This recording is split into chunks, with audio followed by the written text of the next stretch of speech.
And it's 2-0 for India in this ICC ODI World Cup after a masterclass of a performance against Afghanistan. They managed to beat Afghanistan by 8 wickets with 15 overs to spare, thanks to Rohit Sharma's record breaking century. I mean, it was his 7th World Cup century, the greatest six hitter that we have had, 1,000 runs. What did Rohit Sharma not do yesterday? He won the game comfortably, and because of that, India head into their match against Pakistan with massive confidence on October 14th. There was one more protagonist who did very, very well in that game against Afghanistan, and that was Jasprit Bumrah.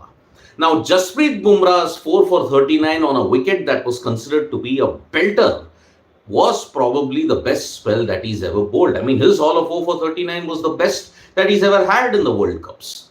So, what was the success mantra that Jasprit Bumrah followed? Remember, he came for the post-match press conference, and Bumrah had one simple mantra for success. He said, he stated, and I quote, I'm not a very good bowler. I just want to follow the lengths. I want to try and hit the hard lengths on a consistent basis so that I can stifle the opposition up. That is the basic mantra that he advocates in this particular instance. He says, I'm also kind of a detached person. I don't look at the past results. I don't look at other things that have been said around me or whatever has been said outside of the playing field. So that's why I don't look at that much. And because of that, my focus is 100% on ensuring that I take wickets and I hit the right lengths on a consistent basis.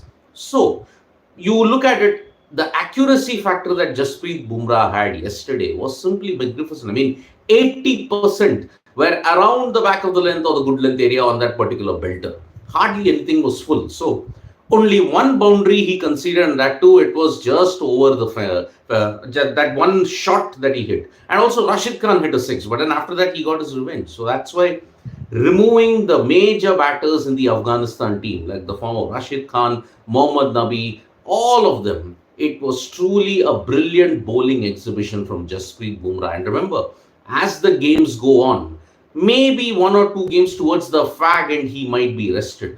But apart from that, he is truly one of the X factors that will help India win the World Cup.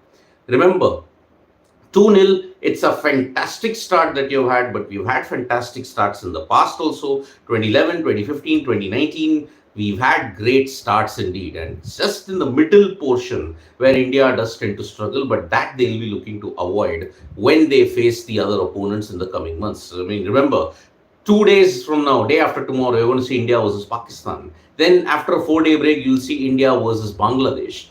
2 days after that, India versus New Zealand. But after that, you'll have a 1-week break until you take on England in Lucknow. So that is the way how we are going to look at this particular thing. The spell by Jasprit Bumrah, Rohit Sharma's excellent form, plus Virat Kohli's excellent 50, 68th ODI 50. I mean, he continues to score 50s for fun, and also his consistency now is next level.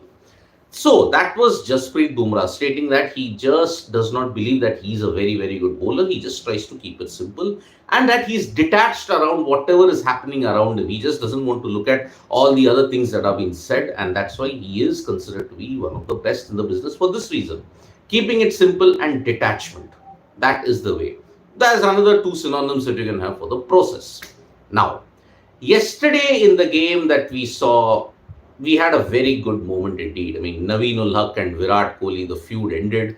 There was a friendly exchange, and because of that, the world is a better place to live in. And Naveen revealed that he gave an interview to PTI wherein he stated that what happened, what was the sequence of events. He stated that he asked Virat, does that thing what happened, did that what happened in Lucknow, is that behind us?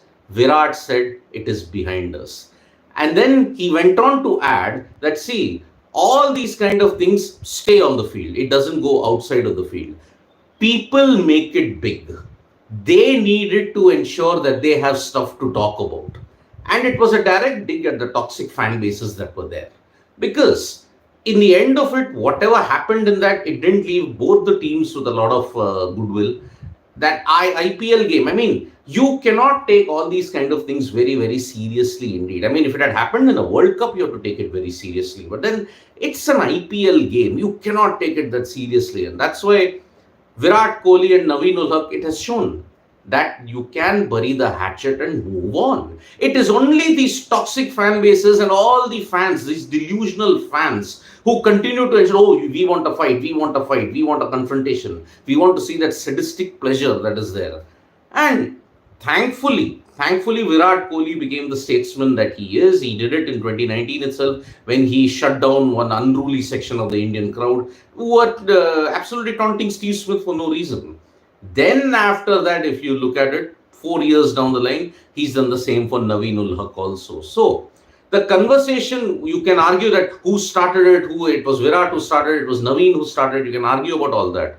But the fact of the matter remains that whatever it is, that one action that happened luckily shut down a lot of the toxic fan bases that is there. And these fan bases are of no use because they only put the player in a negative spotlight. They claim to represent him, but unfortunately they do everything that is very antithetical to the player. And that's why it's a good gesture. And by this, whatever confrontation that you wanted, all of that, they were disappointed. And I'm glad that certain sections of the toxic fan bases were really, really disappointed. I mean, there is nothing better than ensuring that toxic fan bases get shut. That is the simple reason behind it. So Naveen ul Haq stated that whatever stays on the field, it stays on the field. Virat also confirmed that. And he also had a dig at the people. That is why you see it was a really, really good gesture and one that will hold him in good stead at this point in time. So today we are going to see the match between Australia and South Africa at the newly relaid Ekana Stadium that is there. I mean, we will get to see what kind of a pitch it is, what kind of an outfield it is, because Ekana was entirely relayed after the IPL, and that's why it's going to be interesting to see how the pitch behaves, because in the IPL you saw it was a very dark, turgid turning track. Here, Australia versus South Africa, you'll see how it is. Now, how will the teams fare? Heading into this match, South Africa are the clear favorites because they managed to beat Australia 3-2 and they bounced back after being 2-0 down. And if you look at the broader context of it, Australia have lost 6 out of their last 7 ODIs.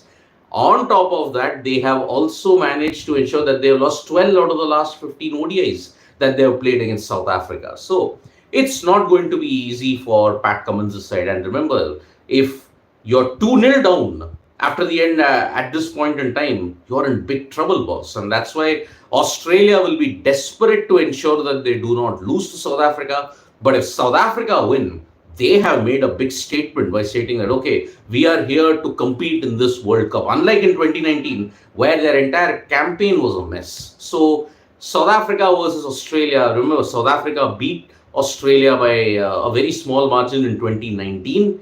Here, they'll be hoping to ensure that they make it level in the World Cup. Remember, it's 3-2 in favor of Australia, but South Africa have the edge. And that's why you will see Australia versus South Africa. It is a very crucial match. The start of the new week in this World Cup, it could set the tone for the team's campaign as you go ahead. Australia will know what it feels to be like 0-2 down. 1992, they lost their first 2 games. They never recovered. And that's why it is going to be a very important match for Pat Cummins' side. So that is about it when we have to look at the World Cup. It's going to be a very, very interesting couple of days. We are building up to India versus Pakistan. Thank you so much, folks, for joining us for this live. We'll be back with more updates on sports today. Tap that bell icon so you know when we go live. And don't forget, we're on Facebook, Twitter, and Instagram as well. And don't forget to download the Sports Talk mobile app for all the information you need in English and Hindi. Bye-bye.